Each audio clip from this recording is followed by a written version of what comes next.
Hello friends, अभिनव career point में आप सभी का स्वागत है। फ्रेंड्स, इसमें हम लोग आधुनिक भारत के तहत बंगाल के गवर्नर एवं गवर्नर जनरल के संबंध में अध्ययन कर रहे हैं। तो समय नुकसान न करते हुए हम लोग तुरंत पिछली वीडियो के आगे चलते हैं। यानी पिछली वीडियो में हम लोगों ने पढ़ा है बंगाल के गवर्नर के संबंध में। यानी बंगाल का प्रथम गवर्नर अगर पूछा जाए तो रॉबर्ट क्लाइव था। रॉबर्ट क्लाइव के बाद हॉलवेल, विंस्टर्ट, वेरेलेस्ट आदि हुए हैं तथा अंतिम बंगाल का गवर्नर वारेन हेस्टिंग्स हुआ है। तो यहाँ से क्वेश्चंस रॉबर्ट क्लाइव और वारेन हेस्टिंग्स से जुड़ करके ज़्यादा उठाया जाता है। तो रॉबर्ट क्लाइव से जुड़े हुए तमाम क्वेश्चन को हमने पिछली वीडियो में, जो हमारे नए साथी हैं वो हमारी पिछली वीडियो हमारे चैनल अभिनव करियर पॉइंट में जाकर के प्लेलिस्ट में वीडियोज में जा करके पिछले लेक्चर्स को, पिछली चाहे वो अंग्रेजी के लेक्चर हों, जीएस के हों, मैथ के हों, आप देख सकते हैं। तो यहाँ पर हम लोग आज बंगाल के गवर्नर जनरल यानी कि वारेन हेस्टिंग्स जो था उसका कार्यकाल 1772 से लेकर के 1785 तक होता, लेकिन 1772 से 1774 के बीच में बंगाल का सिर्फ गवर्नर होता है।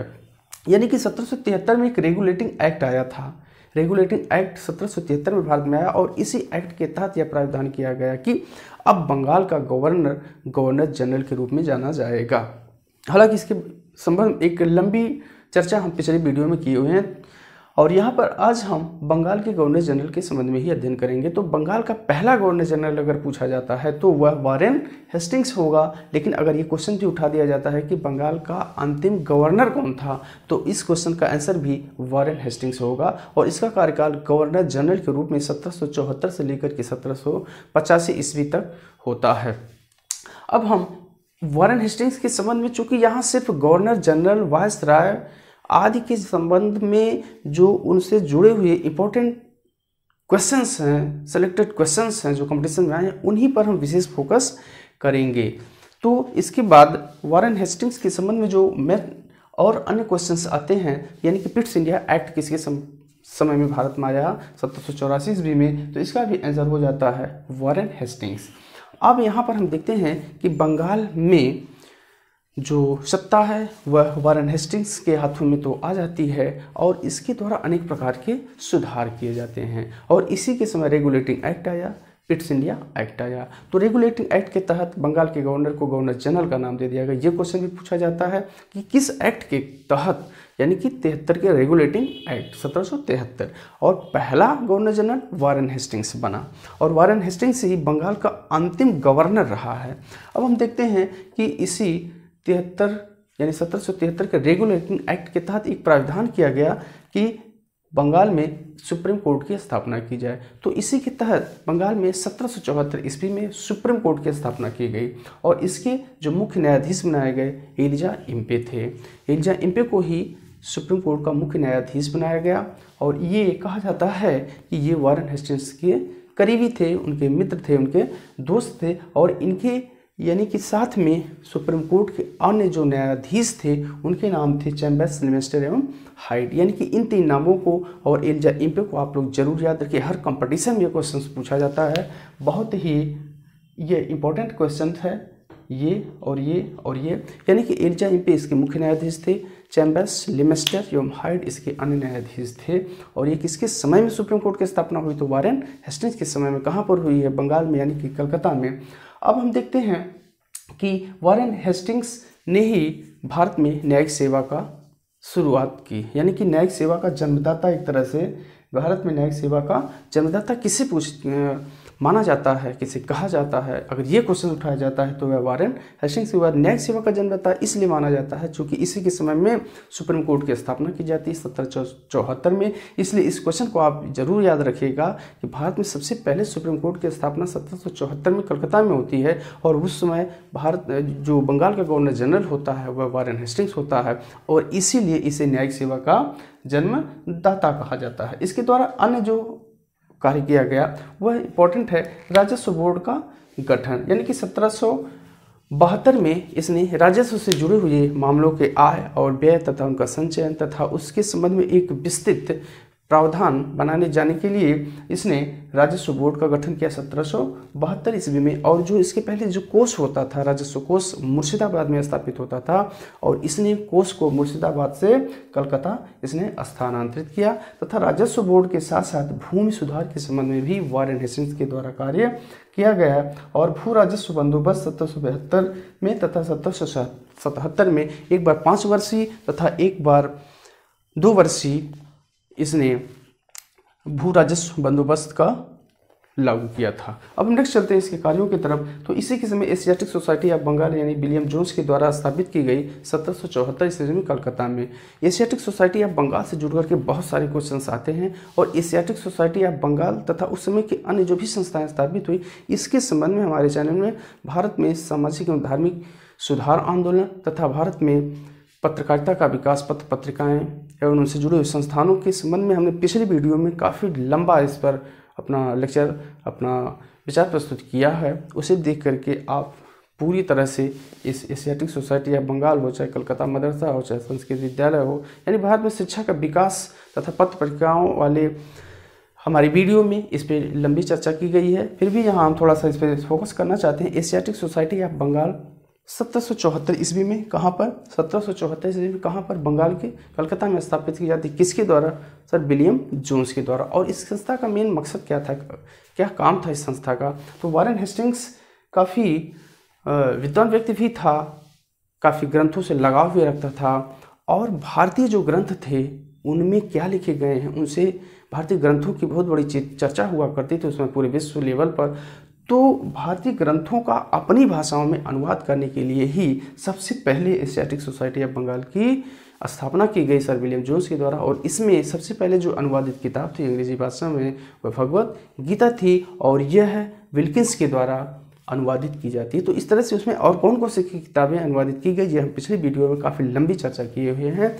यानी कि एशियाटिक सोसाइटी ऑफ बंगाल की स्थापना का जो मेन उद्देश्य था वो यही था कि जो भी भारतीय ग्रंथ हैं, जो चाहे ज्ञान शाकुंतलम हो, भगवत गीता हो, रामायण हो, महाभारत हो, यानी जो भी ग्रंथ हैं उनका अंग्रेजी भाषा में अंग्रेजों ने अनुवाद कराया और उसका बखूबी अध्ययन किया। तो इस प्रकार एशियाटिक सोसाइटी ऑफ बंगाल की स्थापना किसके समय हुई? वारेन हेस्टिंग्स के समय हुई। तो इसके समय में एक काफ़ी वारेन हेस्टिंग्स के ऊपर आरोप लगाया जाता है नंद कुमार पर अभियोग, यानी नंद कुमार का मामला। नंद कुमार भूतपूर्व दीवान हुआ करते थे, और इन्होंने ही वारेन हेस्टिंग्स पर एक आरोप लगाया था कि वारेन हेस्टिंग्स कुछ घूस लेकर के, कुछ पैसे लेकर के बंगाल के नवाब कि जो अल्पवयस्क हैं उनके संरक्षण के लिए उनकी माता को नियुक्त करने का आदेश जारी करता है। तो इस प्रकार नंद कुमार वारेन हेस्टिंग्स पर एक बड़ा आरोप लगाते हैं। लेकिन होता क्या है कि 1775 ईस्वी में यह आरोप फिर उसी सुप्रीम कोर्ट में जाता है जो बंगाल में स्थापित किया गया था सुप्रीम कोर्ट, और जिसके मुख्य न्यायाधीश एलिजा एम्पे थे। यानी कि जैसा कि हमने बताया कि एलिजा एम्पे वारेन हेस्टिंग्स से कहीं न कहीं मित्र हुआ करते थे, दोस्त हुआ करते थे, और उस समय वही सुप्रीम कोर्ट के मुख्य न्यायाधीश थे। और जब नंद कुमार का यह मामला सुप्रीम कोर्ट में पहुंचता है तो सारे मामले को सुनने के उपरांत 1775 ईस्वी में उल्टे ही नंद कुमार के ऊपर ही आरोप तय कर दिया जाता है कि आप झूठे आरोपों में गवर्नर जनरल को यानी वारेन हेस्टिंग्स को आप फंसाने का प्रयास कर रहे हैं, उनके ऊपर झूठा आरोप लगा रहे हैं। इसलिए ऐसे मामलों में को पुनः नंद कुमार पर उल्टा आरोप लगा करके इन्हें फांसी की सज़ा दी जाती है। और इस नंद कुमार के ऊपर अभियोग लगाने या इनको फांसी देने की सज़ा में वारेन हेस्टिंग्स की काफ़ी किरकिरी होती है, यानी इसकी काफ़ी जो है आलोचना भी होती है। अब आगे चलते हैं हम। भारत का एकमात्र गवर्नर जनरल था जिसने महाभियोग चला, यानी कि यहाँ तो यह थोड़ा सा विवादित था ही, और जब यह ब्रिटेन में जाता है तो इसके ऊपर अनेक अंग्रेज़ों के द्वारा आरोप लगाए जाते हैं कि भारत में अच्छे कार्य नहीं किया। और उन्हीं में एक बर्क व्यक्ति थे, यानी बर्क के द्वारा 1788 से 1795 ईस्वी तक इसके ऊपर अभियोग चलता है। लेकिन अंततः वारेन हेस्टिंग्स को लंदन की संसद के द्वारा इसको बरी कर दिया जाता है, संसद के द्वारा इसे बरी कर दिया जाता है। और यही भारत का एकमात्र गवर्नर जनरल होता है जिसके ऊपर महाभियोग लगाया जाता है। तो इस प्रकार यह एकमात्र गवर्नर जनरल था जिसके ऊपर अभियोग चलता है। कहाँ पर? ब्रिटेन में। और बर्क के द्वारा इसके ऊपर महाभियोग लगाया जाता है, लेकिन संसद के द्वारा लास्ट में इसे बरी कर दिया जाता है। अब हम देखेंगे कि वारेन हेस्टिंग्स के समय में कौन कौन से युद्ध वगैरह हुए हैं। तो इसके समय के दो महत्वपूर्ण युद्धों की जानकारी मिलती है, जिसमें एक होता है प्रथम आंग्ल मराठा युद्ध जो 1775 से 1782 ईस्वी तक चलता है, आंग्ल मराठा युद्ध, और दूसरा होता है द्वितीय आंग्ल मैसूर युद्ध जो 1780 से 1784 ईस्वी तक चलता है। तो ये क्वेश्चन भी कभी कभी पूछ देता है युद्धों को लेकर के, चूँकि अंग्रेजों का मैसूर से बहुत बड़ा संघर्ष हुआ है, अंग्रेजों का मराठों से भी बहुत बड़ा संघर्ष हुआ है, और जैसा कि यहाँ सत्ता स्थापित होती है, अंग्रेजों का प्रारंभ में बंगाल से भी बहुत बड़ा संघर्ष होता है, प्लासी के युद्ध होते हैं, बक्सर के युद्ध होते हैं, इलाहाबाद की संधियाँ होती हैं, और इन्हीं युद्धों को जीतने के उपरांत, इलाहाबाद की संधियों को थोपने के उपरांत ही अंग्रेज बंगाल में अपने को पूरी तरह से जमा चुके होते हैं, और वह धीरे धीरे अपने पाँव मराठों से युद्ध करके, यानी मराठों से कुल 3 युद्ध होते हैं, आंग्ल मराठा संघर्ष आंग्ल मराठा युद्ध के रूप में से जाना जाता है, और मैसूर जहां हैदर अली और उसके पुत्र टीपू सुल्तान के द्वारा एक बहुत बड़े साम्राज्य की स्थापना की जा चुकी होती है, और धीरे धीरे पांव पसारते पसारते अंग्रेजों ने मैसूर के हैदर अली तथा टीपू सुल्तान से 4 युद्ध लड़ करके मैसूर को भी अपने आधिपत्य में कर लिया था, यानी कि मैसूर पर भी अधिकार जमा लिया था, इधर अंग्रेजों से, उधर मैसूर से, और दक्षिण में निजाम से, अवध से, यानी कि अवध तक, यानी कि इस पूरे क्षेत्र में अंग्रेजों का धीरे धीरे आधिपत्य हो जाता है। लेकिन इन सारी चीज़ों को, इन सारी युद्धों को हम दूसरे टॉपिक में, जहां आंग्ल मराठा संघर्ष, आंग्ल मैसूर युद्ध, आंग्ल बंगाल, आंग्ल अवध, आंग्ल राजपूतों से कैसे युद्ध हुए, तो ये सारी चीज़ों को हम दूसरे टॉपिक में पढ़ेंगे। यहाँ सिर्फ इन गवर्नर जनरल के समय में कार्य कौन से हुए हैं, घटनाएं कौन सी घटी हैं, किसके लिए वो प्रसिद्ध हुए हैं, और उसमें भी जो सेलेक्टेड है, जो इम्पोर्टेंट है, उन्हीं पर हम चर्चा करेंगे। तो आगे चलते हुए 1781 में कलकत्ता मदरसा की स्थापना की, इसकी भी चर्चा हम अपने पिछले वीडियो में कर चुके हैं। कलकत्ता मदरसा यानी कि एक तरफ एशियाटिक सोसाइटी ऑफ बंगाल और दूसरी तरफ कलकत्ता मदरसा, यानी मदरसा यानी कि इस्लाम धर्म से जुड़े हुए ग्रंथों को अध्ययन करना, उनको शिक्षा दीक्षा से जोड़ना, इसके लिए कलकत्ता मदरसा 1781 में वारेन हेस्टिंग्स के सहयोग से ही स्थापित किया गया। नेक्स्ट होता है 1782 में बनारस में संस्कृत विद्यालय, यानी संस्कृत ग्रंथ जो संस्कृत भाषा में लिखे गए थे उनके अध्ययन के लिए, संस्कृत पर और जोर देने के लिए उनमें क्या लिखे गए हैं, इसके लिए भी 1782 में बनारस में संस्कृत विद्यालय की स्थापना की जाती है जोनाथन डंकन के द्वारा। तो इस प्रकार वारेन हेस्टिंग्स जो 1774 से 1785 ईस्वी तक बंगाल का गवर्नर जनरल रहा, उसी समय में ये बहुत ही महत्वपूर्ण क्वेश्चन है, जैसे वह बंगाल का अंतिम गवर्नर तथा बंगाल का प्रथम गवर्नर जनरल रहा। रेगुलेटिंग एक्ट इसी के समय आया, पिट्स इंडिया एक्ट 1784 इसी के समय आया, एलजाएम सुप्रीम कोर्ट की स्थापना हुई, एलजाएम इसके मुख्य न्यायाधीश बनाए गए, और भूमि सुधार, एशियाटिक सोसाइटी, राजस्व बोर्ड, इन सारी चीज़ों की स्थापना वारेन हेस्टिंग्स के कार्यकाल में ही होती है। अब हम चलते हैं बंगाल के गवर्नर जनरल के अगले कड़ी में, जिसमें एक नाम छोटा सा आता है, सर जॉन मैकफर्सन। ये कुछ माह के लिए, यानी 1785 से 1786, यानी कि कुछ माह के लिए यह अस्थायी गवर्नर जनरल के रूप में थे।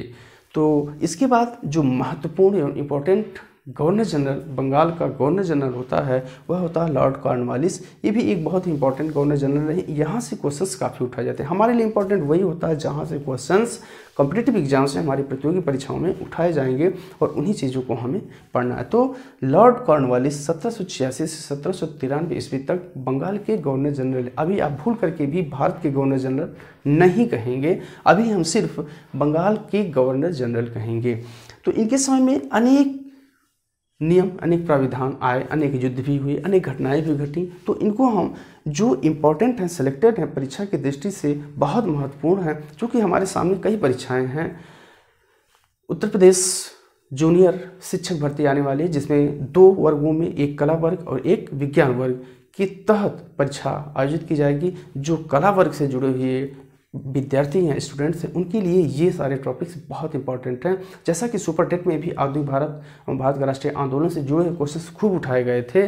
तो इन सारे क्वेश्चंस जो जूनियर की भर्ती आने वाली उसके लिए इंपॉर्टेंट हैं, सुपर टेट के लिए इंपॉर्टेंट हैं, और जूनियर की जो टेट, सी टेट, परीक्षा है उसके लिए भी इम्पोर्टेंट है, तथा आने वाले लेखपाल, पुलिस, यूपीपीसीएस, आरओ आदि जो इतनी भी परीक्षाएं हैं उन सभी के लिए ये एक इम्पॉर्टेंट टॉपिक है। इसे आप ध्यान से, क्योंकि मेरे द्वारा यहाँ से बहुत ज़्यादा क्वेश्चन, बहुत ज़्यादा तथ्यों को भरमार नहीं किया जाता, सिर्फ वही तथ्यों को मैं लेके आ रहा हूँ जो इम्पॉर्टेंट हैं, सिलेक्टेड हैं, परीक्षा में आपको सफलता दिला सकते हैं।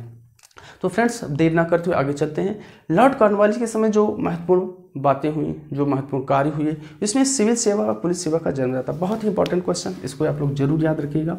सिविल सेवा एवं पुलिस सेवा का जन्मदाता, सिविल सेवा, भारतीय नागरिक सेवा, इसको जरूर याद रखिए। हर कंपटीशन में अगर लॉर्ड कॉर्नवालिस को छुआ तो पुलिस सेवा या भारतीय सिविल सेवा या भारतीय नागरिक सेवा का जन्मदाता किसे कहा जाता है, यह क्वेश्चन बार बार उठाया जाता है। तो सिविल सेवा या भारतीय नागरिक सेवा या पुलिस सेवा का जन्मदाता लॉर्ड कॉर्नवालिस को कहा जाता है। अब आगे एक नया क्वेश्चन आता है, जिले का समस्त अधिकार जिला कलेक्टर को दिया गया, यानी कि अब अधिकार जो है गवर्नर जनरल अपने अधिकारों का विकेंद्रीकरण कर रहा है, यानी कि जो जिले में कलेक्टर होता था उसको बहुत सारे अधिकार प्रदान किए गए। सर्वप्रथम कलेक्टर नाम ही इसलिए पड़ा कि यानी कि वो कलेक्ट करने वाले, यानी अंग्रेजों की प्रशासन में अंग्रेजों को सहयोग करने वाला, कलेक्ट करने वाला, राजस्व को एकत्रित करने वाला ही कलेक्टर होता था। और यही पर आगे चलकर काफ़ी इस कलेक्टर को काफ़ी जिले के समस्त अधिकार प्रदान कर दिए जाते हैं। आगे चलकर के हम देखते हैं इसके समय युद्ध कौन सा होता है। तो इसके समय यानी लॉर्ड कॉर्नवालिस के समय आंग्ल मैसूर, यानी कि आंग्ल मैसूर का तीसरा युद्ध जो 1790 से 92 ईस्वी तक चलता है, यह संपन्न होता है। इसकी भी चर्चा हम अगली वीडियो में करेंगे। अस्थायी बंदोबस्त एक बहुत इंपॉर्टेंट चीज़ है ये, जो बार बार पूछा जाता है। अस्थायी बंदोबस्त या इस्तेमारी बंदोबस्त या जमींदारी व्यवस्था किसके द्वारा लागू की गई, किसके समय में भारत में लागू की गई, तो यह था लॉर्ड कॉर्नवालिस। अस्थायी बंदोबस्त 1793, ये था क्या, बंगाल, बिहार तथा उड़ीसा के क्षेत्रों में जमींदारों को एक अस्थायी कर दिया जाता था। अस्थायी यानी कि उनको फिक्स कर दिया जाता था कि आपको इतना कर वसूल करके उसका 90% हिस्सा गवर्नर जनरल को यानी कि ब्रिटिश शासन को देना होता था, 10% हिस्सा वह अपने पास रख सकते थे जमींदार। और यहीं से धीरे धीरे जमींदारी व्यवस्था का आविर्भाव हो जाता है, जमींदारी व्यवस्था फैल जाती है, खासतौर से बंगाल, बिहार और उड़ीसा के क्षेत्रों में। ये जमींदार उस भूमि के मालिक हो जाते थे, वे अपने तरीके से कृषि करवाते थे किसानों से, मजदूरों से, और उसका टैक्स वसूलते थे, कर वसूलते थे, पूरा राजस्व वसूलते थे। पूरा राजस्व वसूल कर ब्रिटिश गवर्नमेंट को यानी जो गवर्नर जनरल होता था उसको सौंपते थे, और उसका कुछ हिस्सा लगभग 10% हिस्सा अपने पास रखते थे, और 90% हिस्सा गवर्नर जनरल यानी कि ब्रिटिश सरकार यानी ब्रिटिश हुकूमत के कोष में जमा करते थे। तो इस प्रकार यहाँ जमींदारी व्यवस्था का आविर्भाव हो जाता है। अब हम आगे चलते हैं। जिले में पुलिस थानों की स्थापना, यानी कि जिले के अंदर पुलिस सेवा का जन्मदाता इसीलिए कहा गया कि जिले में जगह जगह पर पुलिस थानों की स्थापना की गई, उसका इंचार्ज दरोगा को बनाया गया। नेक्स्ट होता कॉर्नवालिस संहिता 1793 में, यानी कि कॉर्नवालिस कोड भी इसको कहा जाता है या कॉर्नवालिस संहिता भी इसको कहा जाता है। यह 1793 में लागू हो गई। ये सन को कई बार पूछा गया है कि कॉर्नवालिस संहिता किसके द्वारा लागू की गई, लॉर्ड कॉर्नवालिस के द्वारा। कॉर्नवालिस संहिता कब लागू की जाती है, तो 1793 ईस्वी के द्वारा। और इसमें होता क्या है, यानी कि कर एवं न्यायिक व्यवस्था, पहले गवर्नर जनरल के अधीन ही कर भी होता था, वह अपने कलेक्टर के माध्यम से कर वसूल करवाता था और खुद ही न्याय व्यवस्था यानी कि न्याय प्रदान करता था। लेकिन इसी कॉर्नवालिस कोड, कॉर्नवालिस संहिता के तहत 1793 ईस्वी में कर एवं न्यायिक व्यवस्था को अलग अलग कर दिया जाता था, कर दिया गया। और क्या एक इम्पोर्टेंट है, 1789 ईस्वी में इसके द्वारा दासों के व्यापार पर रोक लगा दी जाती है। यह एक इम्पोर्टेंट क्वेश्चन है, दासों के व्यापार पर रोक किस गवर्नर जनरल यानी किस बंगाल के गवर्नर जनरल के साथ के द्वारा किया गया, तो यह दासों के व्यापार पर रोक 1789 ईस्वी में लॉर्ड कॉर्नवालिस के द्वारा किया जाता है। अब हम देखते हैं दो और इम्पॉर्टेंट क्वेश्चन इसके समय के। सिविल सेवा परीक्षा का प्रारंभ, लॉर्ड कॉर्नवालिस के समय ही सिविल सेवा परीक्षा का प्रारंभ हुआ 1853 ईस्वी में। इंग्लैंड में यह होती थी पहले से, और सिविल सेवा परीक्षा ये भारत में 1923 से भारत में भी प्रारंभ, यानी कि सिविल सेवा परीक्षा का ये जन्मदाता था, सिविल सेवा का जन्मदाता था। और सिविल सेवा की परीक्षा जो प्रारंभ हुई थी वह 1853 में ही इंग्लैंड में प्रारंभ हुई थी। लेकिन इसका जन्मदाता जो माना जाता है भारत में वह लॉर्ड कॉर्नवालिस को माना जाता है। और 1923 से यह सिविल सेवा की परीक्षा भारत में भी होना प्रारंभ हो गई, यानी कि यह प्रश्न भी कई बार परीक्षा में पूछा गया है। नेक्स्ट क्वेश्चन इसके समय के यानी लॉर्ड कॉर्नवालिस से जुड़ा हुआ है।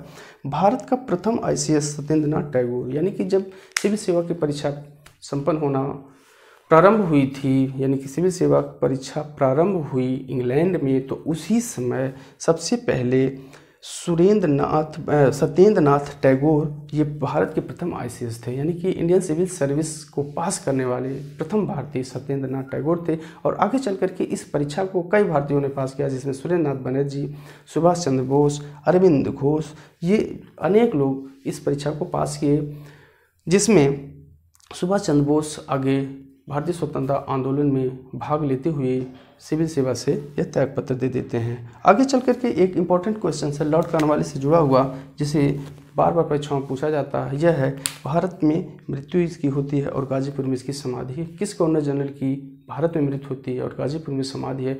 तो यह है लॉर्ड कॉर्नवालिस थे, जिनकी भारत में एक बार पुनः ये गवर्नर जनरल बन करके आते हैं, लेकिन भारत में आते ही इनकी मृत्यु हो जाती है और भारत के उत्तर प्रदेश राज्य के गाजीपुर जनपद में इनकी समाधि होती है। चूँकि गाजीपुर में इनकी मृत्यु होती है और वहीं पर इनकी समाधि बना दी जाती है। तो फ्रेंड्स, अपने एक छोटे से वीडियो के माध्यम से, चूँकि छोटी छोटी वीडियो में 2-2, 4-4 गवर्नर को लेकर के हम आप लोगों को वीडियो उपलब्ध कराएंगे, ताकि आपको याद करने में आसानी हो, सुविधा हो। यहाँ वारेन हेस्टिंग्स से जुड़े हुए इंपॉर्टेंट क्वेश्चन और दूसरी तरफ लॉर्ड कॉर्नवालिस से जुड़े हुए इंपॉर्टेंट क्वेश्चन, ये दोनों बंगाल के गवर्नर जनरल हैं। तो यहाँ से काफ़ी क्वेश्चंस, लगभग 25 से 30 क्वेश्चन मात्र मैंने सेलेक्टेड आपको सामने प्रस्तुत किया, और यहीं से हर कंपटीशन में क्वेश्चंस पुटअप कर दिए जाते हैं, यही क्वेश्चंस पुटअप कर दिए जाते हैं। तो अगली वीडियो में फिर हम 2-4 जो महत्वपूर्ण गवर्नर जनरल हैं उनसे जुड़े हुए जो बहुत महत्वपूर्ण सेलेक्टेड क्वेश्चंस हैं उनको आप लोगों के सामने प्रस्तुत करेंगे। तब तक के लिए हमें और बल प्रदान हो, उत्साह प्रदान हो, हमारे चैनल को सब्सक्राइब, लाइक और शेयर करना न भूलें, क्योंकि आपकी शेयर ही हमारे लिए उपयोगी है, हमें उत्साह प्रदान करेगी, हमें और अध्ययन और मंथन करने के लिए उत्साह प्रदान होगा। तो अगली वीडियो में इसके आगे के गवर्नर जनरल के संबंध में पुनः उपस्थित होंगे। तब तक के लिए ओके, थैंक्स।